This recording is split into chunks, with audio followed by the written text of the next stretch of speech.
Hello, everyone. Welcome back to Richie Martini. I hope you're doing well and I hope you're having an amazing day. Guys, I am so happy I finally get the chance to tune in here and talk with you, talk to you, talk about myself because I have been wanting to record an episode for the past 10 days, basically, and I have not been able to do so because always something has gotten in the way, and it's been crazy. I don't know why it's always before the holidays that everything is so cramped together. I mean, to be honest, yes, I'm now am putting in this period a little bit more pressure on myself than normal to finish stuff on time or even before deadlines so that I can actually, because I am privileged enough to get the chance to go home for the holidays, I want to actually go home for the holidays and have holidays. Because last few years, when I've had the chance to go home for the holidays, because every single year after the holidays, I enter a new exam period, and I basically don't really have the chance to sit around and enjoy my time off because I don't really have time off because I need to prepare for exams because I have not only exams but I also have group projects and deadlines and so on and so forth. So I'm really putting in the extra effort now to finish stuff before it has to be finished so that when I go home I have at least my dream date is actually to have 3 consecutive days of not having to do anything university related. And don't get me wrong, I know I'm extremely privileged to get the chance to go to university, to get the chance to get my degree, to get the chance to become educated and to actually get an educator that I'm interested in and an education I got to choose. I am reflective of that privilege and I'm extremely thankful for it. And this is not a lifestyle I want to escape from. It's just I need a break. The past 3 days, I have a cumulative of 15 hours of sleep in total. And that has been like, I'm not kidding you. I wake up with tears in my eyes because my eyes are burning from exhaustion. And one day, one day, I will go to bed without having to set an alarm for the day after. And when I wake up, I will not have to worry about having to tend to 100 million stuff. And that day is not today. That day may not be tomorrow. And I don't know when that day is going to be. But I feel like I am inching towards it. And I don't want to just inch towards it. I want to be there. And that's why I am putting in the extra effort now. I'm doing the long shifts, I'm doing the long hours, and I'm staying up late to study so that I can actually have a Christmas without having to worry about SPSS. And that is again not me trying to say that I want to escape my lifestyle because I'm grateful that I get the chance to have this lifestyle, but I just need a break. I have been on top of my shit for way too long, for way too consistent, and I just need to not have it all for a little bit, but I don't think I would because I'm terrified of letting go of the feeling of control. So instead of me allowing myself to not have my shit together, I would rather have all my shit together now and have it be had for a certain amount of time and then just have no shit to be had. I know that sounded confusing, but it made sense in my mind. But yeah, and basically what I want to reflect right now actually is on the fact that I have been struggling to keep up despite me not really, I mean, technically when you think about it, I am learning stuff in advance before it's even taught to me so that I can, get to rest when it's actually being taught to me because I will have to miss a few lectures because I'll be traveling home already. And the thing is, I really am struggling to keep up with everything and just to have a more balanced day to day, because for me, it's not just about doing stuff. It is about what I do. I want to do well. And that is a lot of pressure, I know, but I wouldn't be putting that pressure on myself if I knew I wasn't capable. And because I know I always manage to do what I have to do, that's why I put that pressure on myself now to have it done. And I just don't want to start something and then half-ass it. I will either do it in a way that will make me feel proud of the effort I put in and the result, or I will not do it at all. Although, to be honest, to be fully transparent with you, I very rarely feel proud of what I do and how I've done stuff and the results. And I don't feel necessarily a sense of accomplishment, because for me, the way I've perceived it for a long time right now, and I'm trying to change that narrative because I'm realizing how detrimental it is. When I successfully finish something, I never pat myself on the back. It's just not an accomplishment. It's not the culmination, the result of effort, and it's not seen as success in my eyes, but it's seen as something just to tick off of a to-do list. And this, yeah, I see it basically, my accomplishments, my successes, I see as something that was expected from me, whether it being expected from me by me or by someone else. But I don't see my accomplishments as success. I see, like, if I succeed, I feel relief. I don't feel accomplishment. But if I don't succeed, it is excruciating. And you can see how this is a very unbalanced scale, and it's a very unhealthy way to approach life. So this is definitely something I have been trying to work on, and I've been trying to reward myself for, I don't know, like going through a very difficult week, or when I tick off everything from my to-do list, I don't want to see just as like, okay, I ticked off my to-do list, now let's move on to the other. I'm just trying to be reflective of, you know what, that was difficult, that required a lot of effort, and I am proud of all the effort I put into this, and I deserve to, I don't know, watch a movie or cook something nice for myself. And I know that maybe watching a movie or cooking something nice for myself are not necessarily the rewards you would expect, but guys, trust me, step by step, I will get there, and I will actually feel accomplishment without having to have a reward.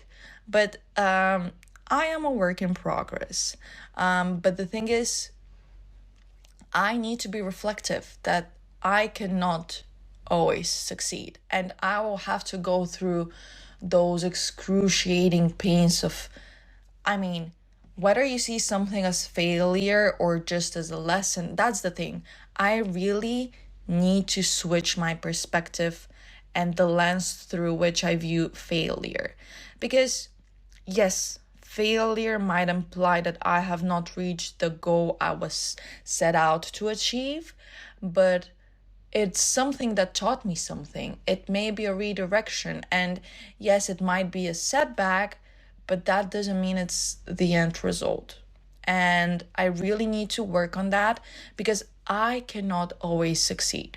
Life is not going to guarantee me 100% success rate, and it's just when I succeed, I do not want to see it as something I had to do, but rather as something I earned, as something I deserved, as an achievement that deserves celebration and a pat on the back. But when I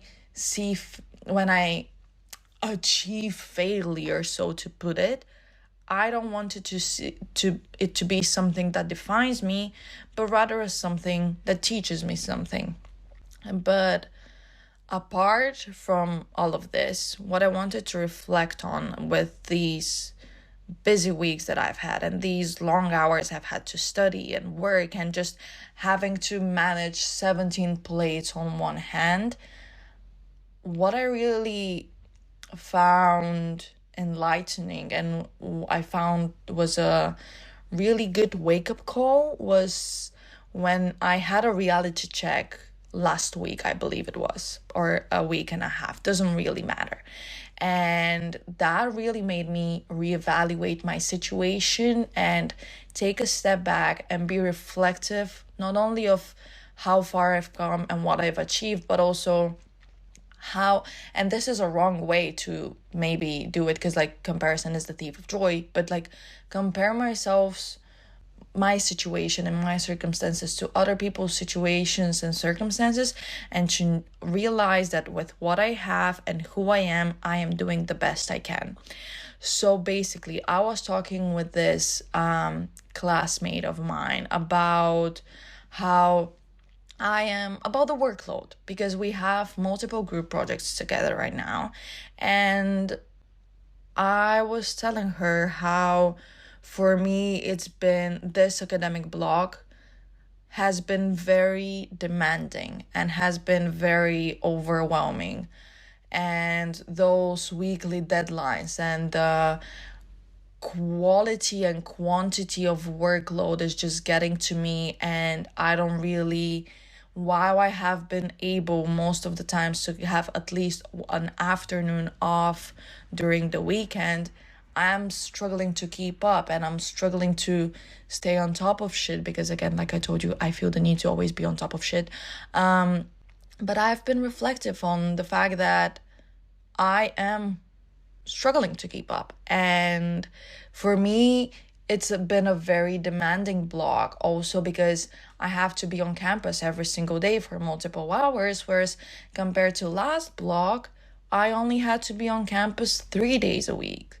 And I know that might be like, oh, but that's technically adding only 4 or 5 hours of your week on campus or whatever. Yeah, but it's just like I've had to restructure my days and whatever. And it's been a lot. It's been difficult to keep up with. And especially when I compare it to last block, which already was quite demanding in itself. But now I feel like every single juice has been squeezed out of me. And with the plethora of weekly readings, weekly deadlines, and I it's been a lot, okay? It really has been a lot. And then I was punched in the face, basically, metaphorically, of course, when she told me, well, it is actually completely manageable and it's not a very heavy workload compared to last block. And it's actually not a really heavy in workload block whatsoever if you don't work apart from your studies.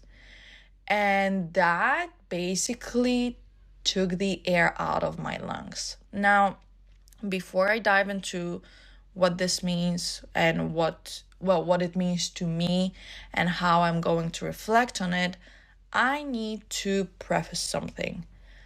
With my reflections, do not want to play the victim card. I do not see myself as a victim at all. I do not want to be pitied. I am thankful for the situations I am in. My life setup is one I am happy with and everything, because this is what I have been working so hard to achieve. I have been working hard before I moved here so that I can move here. I have been, ever since I moved here, I was set on the goal of becoming financially independent, becoming self-sufficient, and just feeling some sort of a freedom. And I know that those things come at a cost, and the current cost I am paying is my time and my mental health. But I am fully reflective of the fact that I am privileged. I am reflective of the fact that I get the chance to have access to education. I get the chance to have access to a nice education.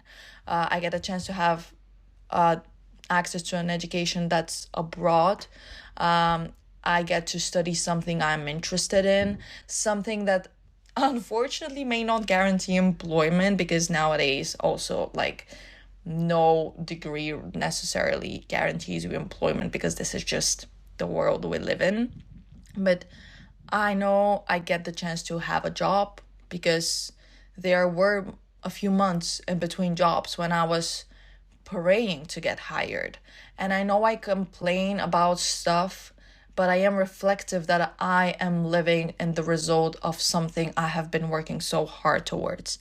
I am grateful for everything this lifestyle has given me, including the hardships, including the exhaustion, including the mental overload, because all of this, while I might not have enjoyed every single aspect of it, has made me appreciative of what I have, and has made me be able to grow and be reflective of who I am and what I want from myself and what I want from life. And then again, when I was told it's actually completely manageable, I just couldn't help but compare myself to this person who doesn't have to work as much, or like that person who doesn't have to work at all. And we all know that comparison is the thief of joy. So I want to explain where my mind went. And this is something I have been thinking about many a times. I have felt shame about feeling the way I feel and thinking the way I think. But I feel like no amount of shame is going to change my perspective on this. And shame is not productive in that aspect. The situation is what it is. Because the thing is, I didn't start feeling bad about myself per se, and about having to spread myself so thinly and having to be everywhere all at once, and having 15-hour days, and just waking up early so that I can study, so that I can go to university, so that I can go to work, so that I can come home to study, so that I can, I don't know, study. And it's because I am reflective of the fact that I used to pray for times like these. And I know that I am learning way more about myself, about life, about the world, and who I want to be because of my situation. But then I also, and please don't shame me about this, but I felt a little bit of anger, like that anger. I know that anger is not productive, because I cannot change anyone's situation, and it is what it is. I cannot change my situation, and you have to do what you have to do to survive. But so then I really started thinking about it, and maybe my classmate is right. Maybe it is fully manageable. Maybe I am putting a lot of pressure on myself. Maybe doing a master's is actually not that demanding, and it's a matter of whether you want to do it or not, just whether you get to do it, or like, I don't know. Maybe getting your master's is not as difficult as I thought it was, and whatnot. There is no way I could know, because I cannot not work next to my studies. And I work a minimum of 4 days a week. This week it was 5, last week it was 6. So, and if I get an afternoon off once a week, I consider this a luxury, an indulgence. And this week, for example, I will not get the chance to get an afternoon off, but again, it's just me getting that time off. Me not getting that time off this week is an investment, so that I can get the chance to have a few days off in a few weeks. And it is fully true. Maybe doing a master is not as hard as I find it. Maybe it is not the content because I know it's not the content I'm struggling with. I understand it. It's the quantity of it. But if I were doing a master's, or like even during my bachelor, if I was doing a university degree and had only to study and nothing else, and I was the way I am right now, which is disciplined and never procrastinating, although one could argue that I am as disciplined and not procrastinating exactly because I have to tend to so many stuff and cannot really afford to put anything off for later. I am the product of my environment, and I am the product of my decisions, and I'm the product of my lifestyle. So I really, now I'm playing very hypotheticals, so I cannot know, but maybe maybe if I didn't have to work 25, 30 hours a week next to my full-time study, I would have my weekends to myself, and hell, I would probably even have every single evening to myself. But considering that I work almost full time, I don't really have that luxury. And to me, having that really is a luxury. Wow, I know that for some people it's a given. And don't get me wrong, again, I know I am privileged. I am very privileged that I get a chance to get educated, that I get a chance to have a job, that I am capable of managing it all. But while I am reflective of that privilege, that I am able to manage everything, I also don't want to undermine all the effort I have put into earning that capability.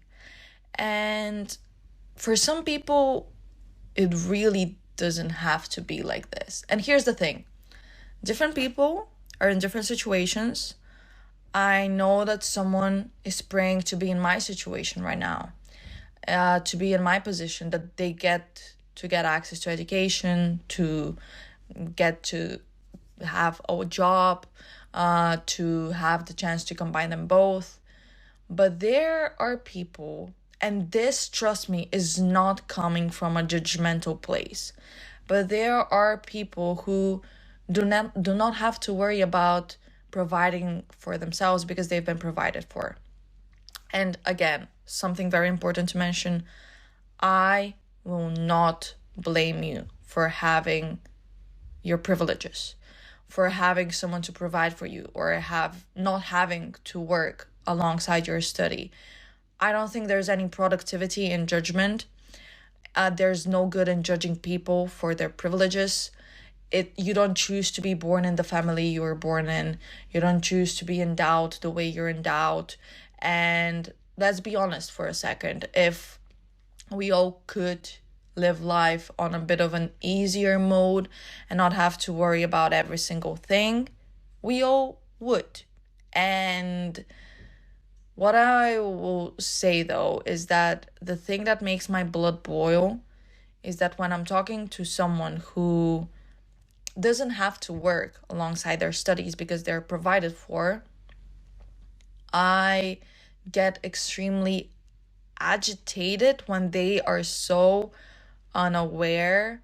They're so like class unaware, and they are lacking class consciousness and are unaware that different people live in different circumstances. And I know I cannot blame them because they are just the product of their environment. And how would you know that something else exists if you've never been exposed to it? But what drives me up the wall is when they tell me, I know exactly what you're going through.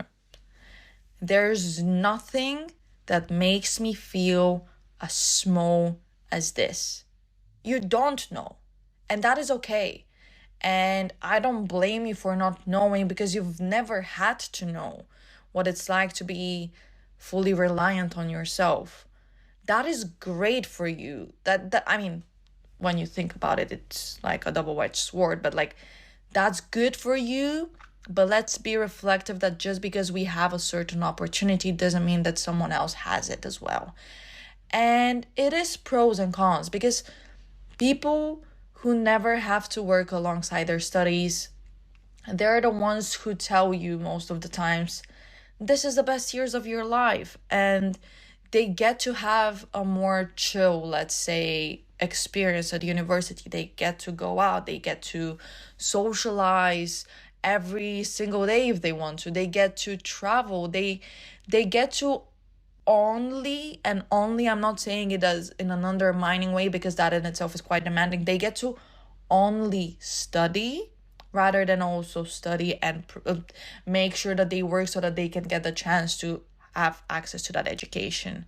But so those are their pros. That's pros and cons combined. Those are their pros.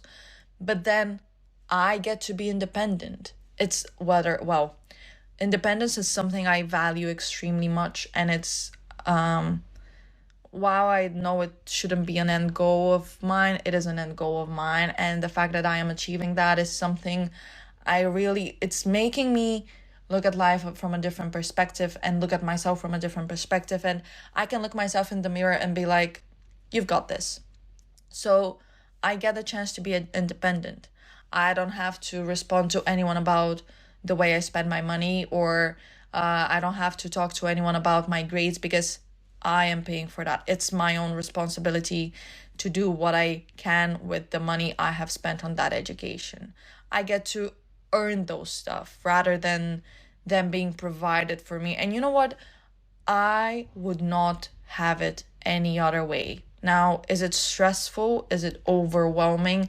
Is it something that messes up my sleep schedule, my mental health sometimes, and puts, honestly, sometimes an unnecessary amount of pressure on me? That is, yeah, true.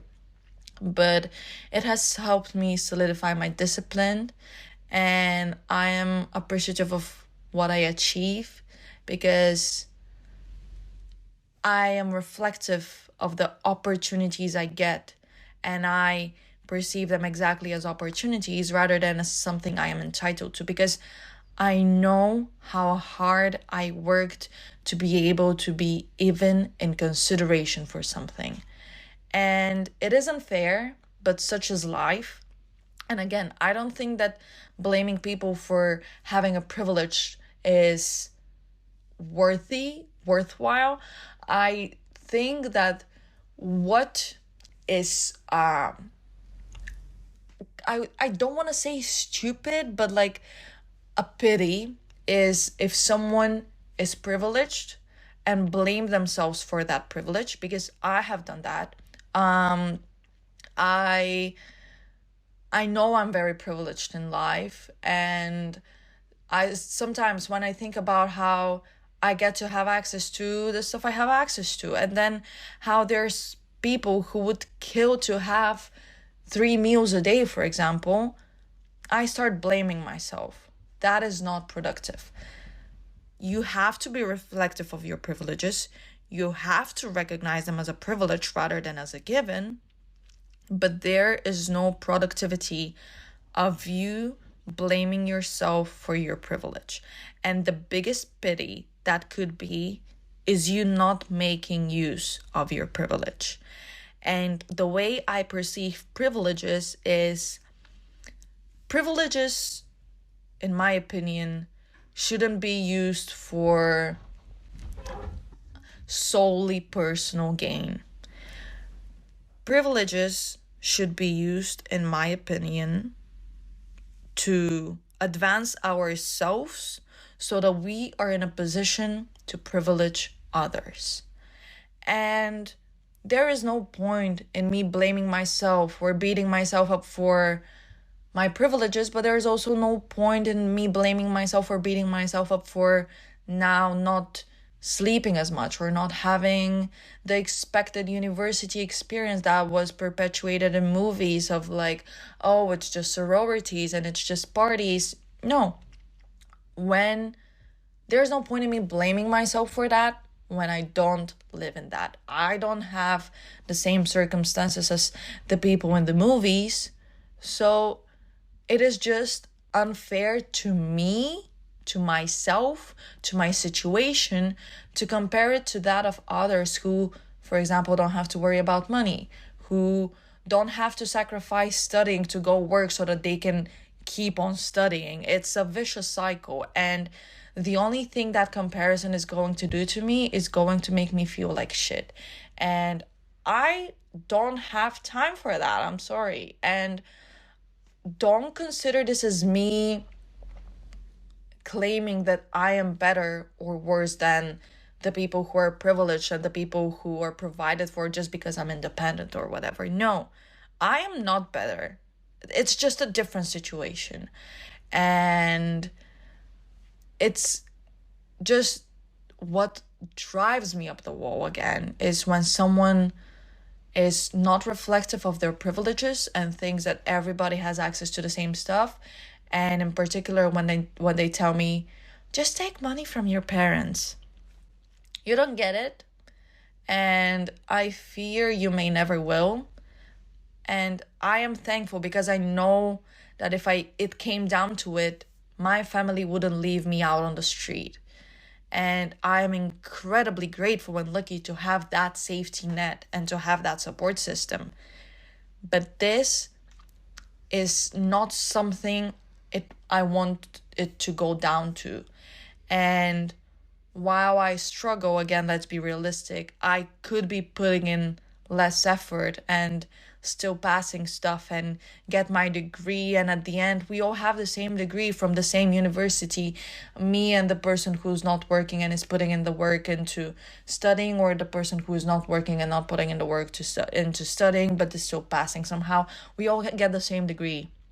But it's not just about that. For me, it's not about grades. It's not about performance on exams. It's about learning. And I didn't come here all the way from nowhere, and meaning that in the middle of a country which is on the other side of the continent, just to be mediocre, just to pass stuff. And don't get me wrong, it really, again, not about the grade. For all I care, I could just be getting a passing grade and I'd still be fine. But to me, it is about the learning.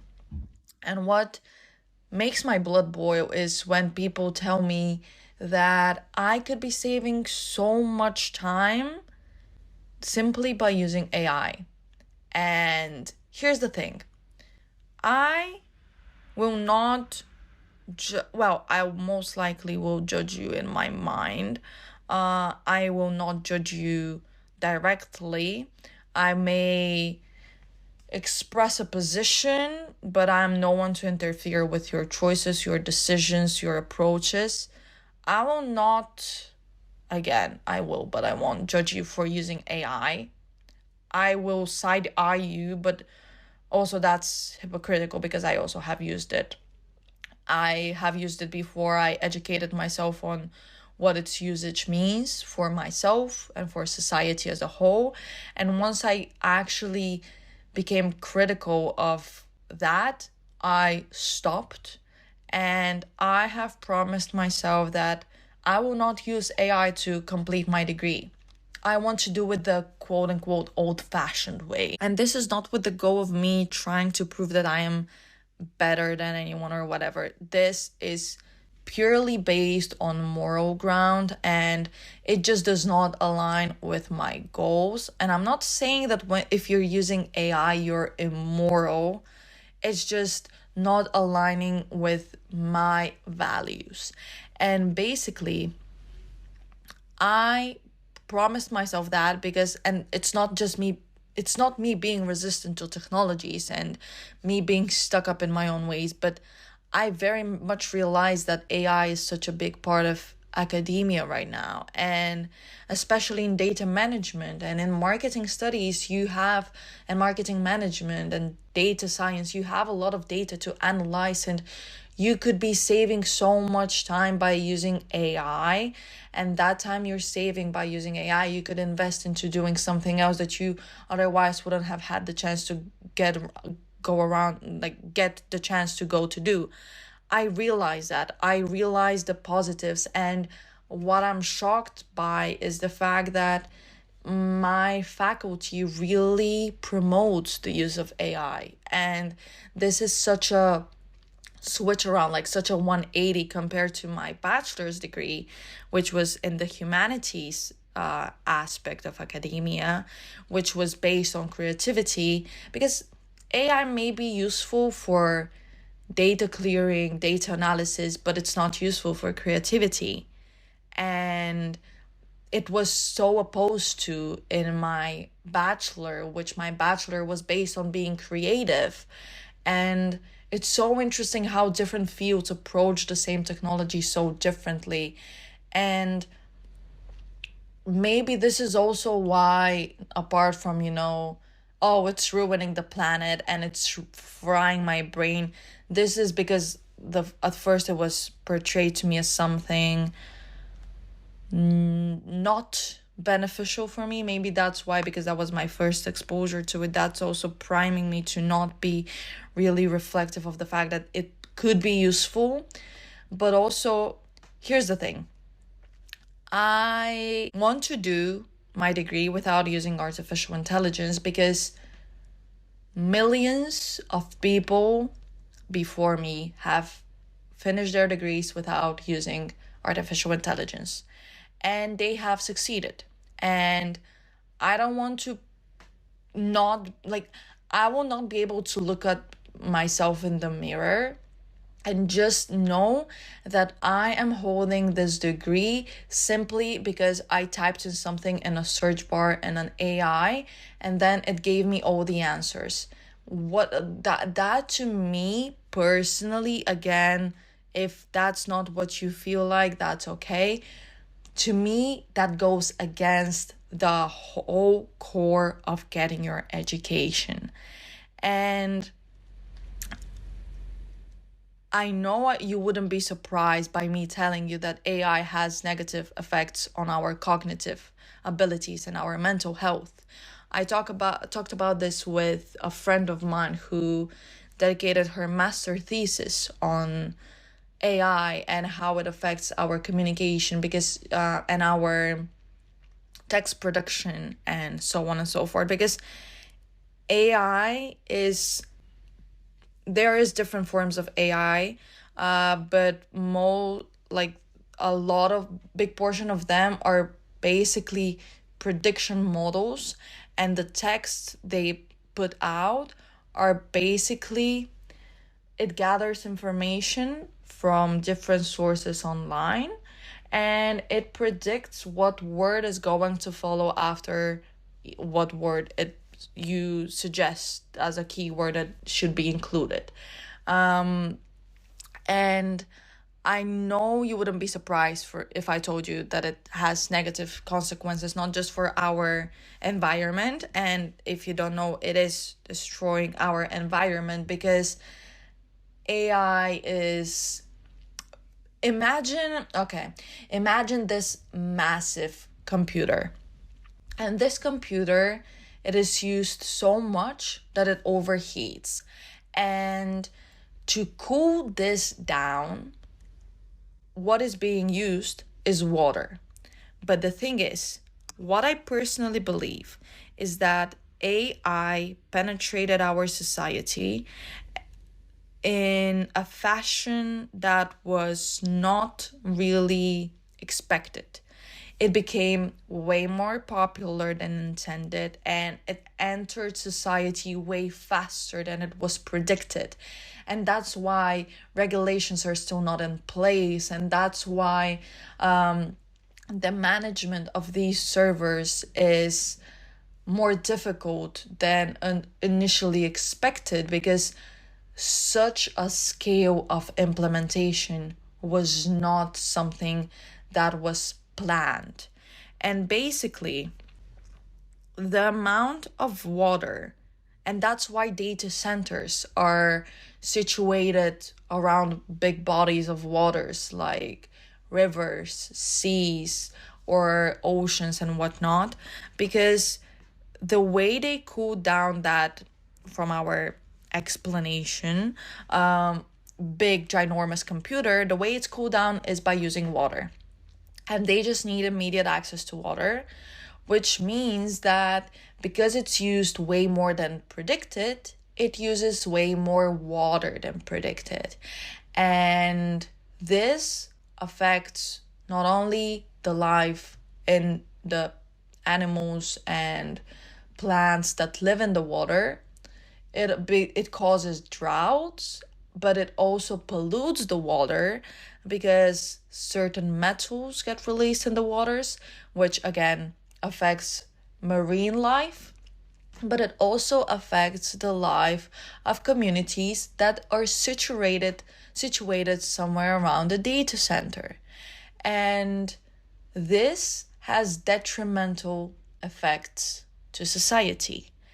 And there is no stopping AI now, I feel like, because it became so ubiquitous, omnipresent is not the correct word, but so proliferated that it's difficult to now take it away from people. And it's just, I guess, about managing it right now. And I know that instead of spending 4 hours on something, it will save you time and you can do it in 10 minutes. But please do not be fully reliant on AI. I know that some people use it as a tool to support their learning, but there are others who depend on it to learn and every single step of the way. And I'm not trying to tell you what to do, but please be reflective that what you uses up resources, and while you may not see the direct effect of those resources being used up because it does not affect your community, it affects communities. And also, the results are different when you use AI or when you use human intelligence. And I don't mean the essay or the SPSS analysis only that you're going to put forward using AI or not using AI. I mean the knowledge you're going to get, because sitting there, racking my brain, trying to figure out the material is how I learn. And I could be fed all the information by AI, and I could not have to be critical and could not have to go out there and just be inquisitive and find that information. It could be very well provided to me simply by looking it up on there. But the way you're going to internalize that information is way different. And sure, it may be more efficient time-wise, but in my opinion, the more inquisitive, quote unquote, old-fashioned way is more effective. Because here's the thing, AI is based on algorithms. AI is not flawless, and AI is biased. Algorithms are biased. AI is created by humans. Humans carry their own biases, however you pronounce it, and they are coded into the very nature of AI. AI is biased. It is not objective. And by taking what it tells you for a given, or taking it as universal truth, you basically deprive yourself from the opportunity to develop critical thought. And critical thought is so incredibly crucial. And so is media literacy. And here's the thing. I would like to consider myself as someone who is media literate, not simply, but like part of it being owned to the fact that I have a degree in media studies and I have been trained to be media literate. But even I nowadays, and I'm no expert. I know that just because I have a bachelor's degree in it and I've dedicated 3-4 years into studying this, that doesn't make me an expert. I think it gives me an upper hand, and I myself struggle to sometimes differentiate AI generated content and content, like for example pictures. AI generated pictures and images are becoming so realistic, and this is fucking scary, because if we cannot differentiate what is generated and what is captured reality, then we are fucked. Because this is how propaganda basically gets disseminated way easier, and it can create big divides. And basically, it brings up the question of what is authentic, what is trustworthy, and what is information you can lean on. Because before, let's say in news reports, what was seen as video footage was perceived as trustworthy, and it was taken as a token of reality. Video footage was basically what we used to convey trustworthiness and to signify that something actually happened. But with AI, you can generate videos and you can make them look as realistic as, I mean, like, of course, there are certain things that may give away that something is AI generated, but as the technology develops, these things will be ironed out.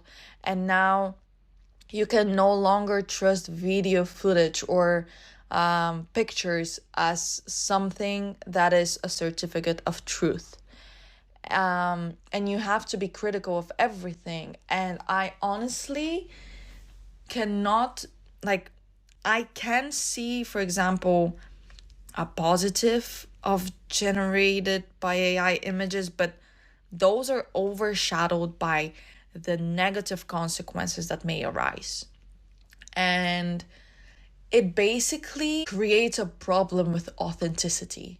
And with the proliferation of AI in our news sources, in our reports and whatnot, now what will happen is that the only thing you can trust that fully happened is the thing that you saw with your own eyes. And this carries implications for journalism, for information dissemination, and at large for society. And the thing about technology is that technology, when it's put out in the world, it is very difficult to predict how people are going to use it. I mean, nowadays, of course, there's more access to past experiences with new technology, and we can develop certain regulations. But when it comes to technology, it's difficult to regulate upfront. And actually, regulations of technology, of internet, of anything online related more often than not happen post fact, because something has to happen for you to realize that that was not okay and to then regulate it. And it's basically playing this unending game of catch up. And I honestly am scared of the proliferation of AI, not only because of trustworthiness, but because of what it means for our cognitive and mental abilities. Because if you are fed information, you never have to question it, and you don't have to be inquisitive. And I know you can bring up the argument of, oh, this saves me time to actually go and learn something else. But this saving time comes at a cost. And I feel like OpenAI was introduced way too quickly to society, a society that was not prepared, a society built up like comprising of common people, and we went in there without any preparation, without any knowledge of what it means and what it will mean. And there is no going back in a way. Like, you cannot now deprive people from AI, because if you do, someone will just create a new version. And now it's just about regulating it, and I really hope it's regulated well. And also, I am not paying thousands of euros for tuition just to be taught something by ChatGPT or any other AI algorithm or platform. If I could just Google my education, I would not be coming here to the Netherlands, paying that amount of money, investing that amount of time and effort. I prefer to do it the old-fashioned way. And you can call me resistant, you can call me unmodern, you can call me whatever you want, but I stand by what I say right now.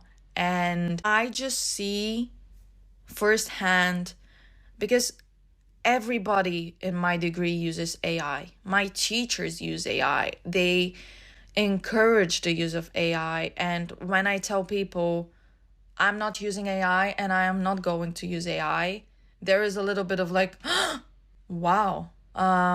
It is a personal choice, because again, I could actually have my evenings to myself and my weekends to myself if I used AI, but that is not a price I am willing to pay, because I see that the way I study compared to my classmates who are fully reliant on AI, I know, and this is not to make me sound cocky, but I just know I learn the material better, and on the topic I know more, because I internalize it differently and I learn it differently. And sure, there's maybe more efficient, but mine is more effective and mine is more long lasting. And what fucking pisses me off is when I get blamed for using AI, for example, in group projects when I'm writing the report, and they tell me this is too AI heavy.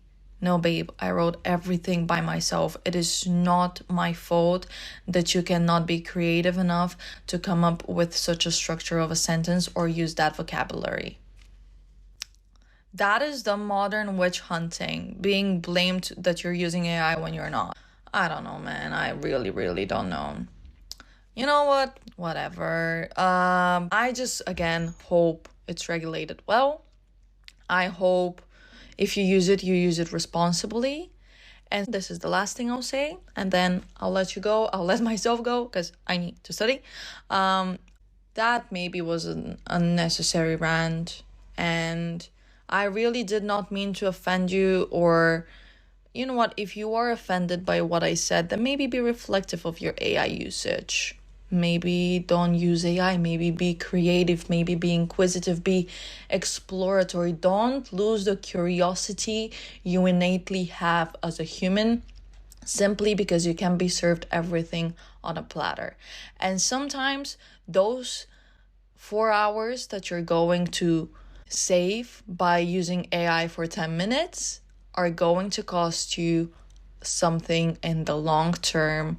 So I don't know. Again, not trying to say I'm better, not trying to say you're worse, not trying to say you're better or that I'm worse or whatever. This is just my opinion. And maybe my opinion will change.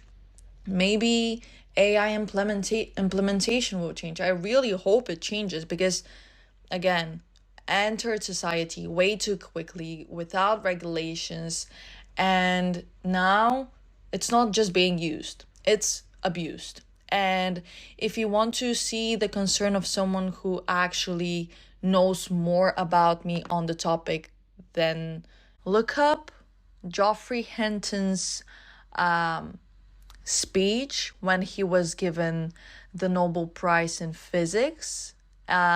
He's considered the godfather of AI. And if someone whose work was foundational to fueling modern AI is concerned about its effects, then I feel like we as people should be concerned too. But with that being said, I will let you do whatever you feel like you should do. Please just be reflective, stay critical, stay safe, stay woke. I hope you enjoyed this episode. I hope to see you in the next one. But until then, stay hydrated, wear sunscreen, and don't support genocide. Bye!